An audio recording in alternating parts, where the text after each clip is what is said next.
Everyday blessing, berkat setiap hari. Christian family, keluarga Kristen. Efesus 5 ayat 22 sampai 23.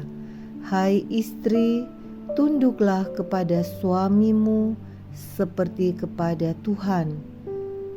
Karena suami adalah kepala istri, sama seperti Kristus adalah kepala jemaat. Dialah yang menyelamatkan tubuh.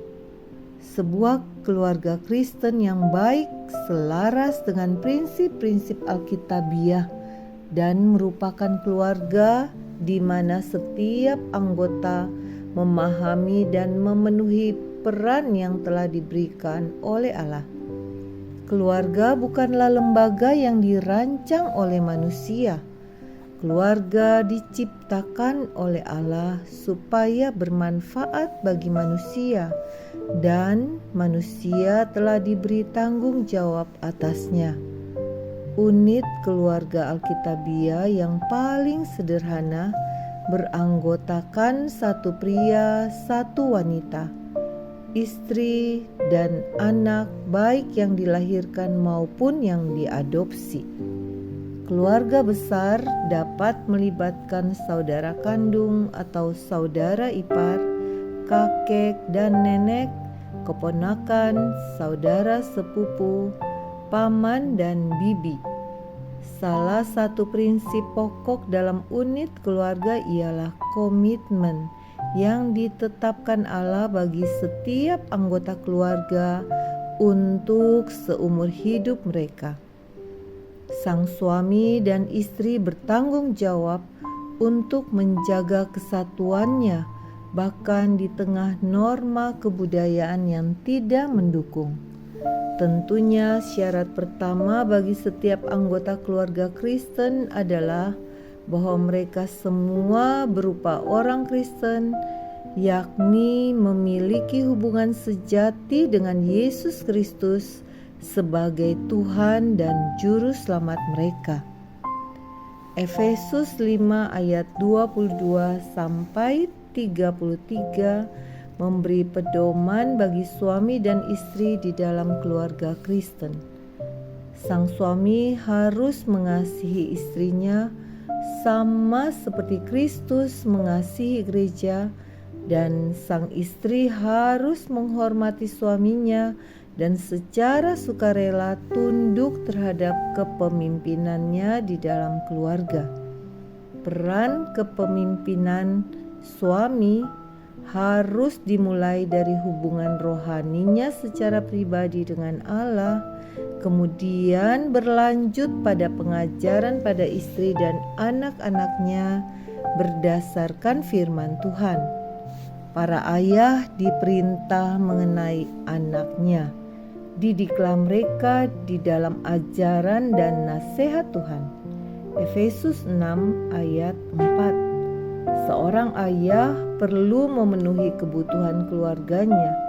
Jika tidak, ia murtad dan lebih buruk dari orang yang tidak beriman. 1 Timotius 5 ayat 8. Jadi, seorang pria yang tidak berusaha memenuhi kebutuhan keluarganya tidak layak menjuluki dirinya Kristen.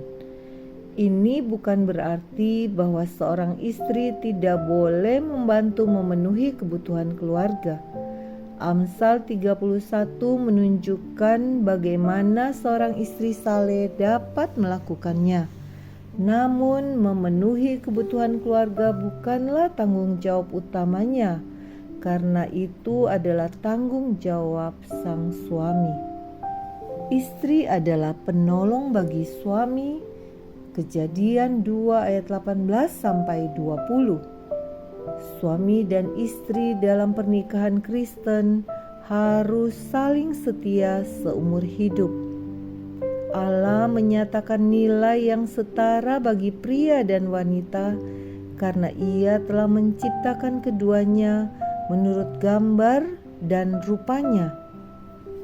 Ini tidak berarti bahwa keduanya mempunyai peran yang sama dalam kehidupan. Secara umum, wanita lebih terampil dalam memelihara dan mengasuh anak kecil, sedangkan pria lebih terampil dalam memenuhi kebutuhan dan melindungi keluarganya. Jadi, meskipun secara status mereka setara, namun mereka memainkan peran yang berbeda dalam keluarga Kristen.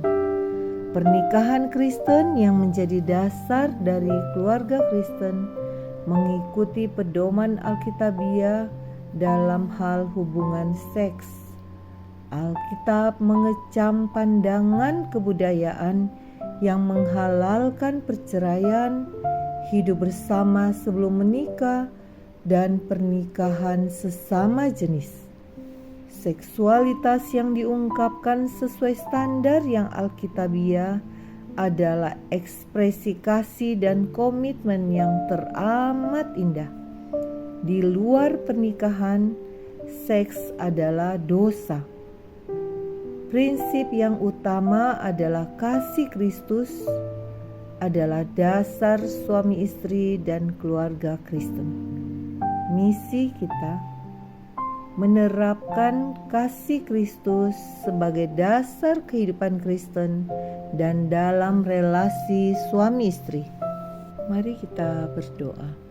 Ya Tuhan, kami mensyukuri kasih-Mu yang telah memberikan anugerah bagi kami untuk memiliki keluarga yang mengenal kepada Tuhan Yesus Kristus sebagai Tuhan dan Juru Selamat hidup kami.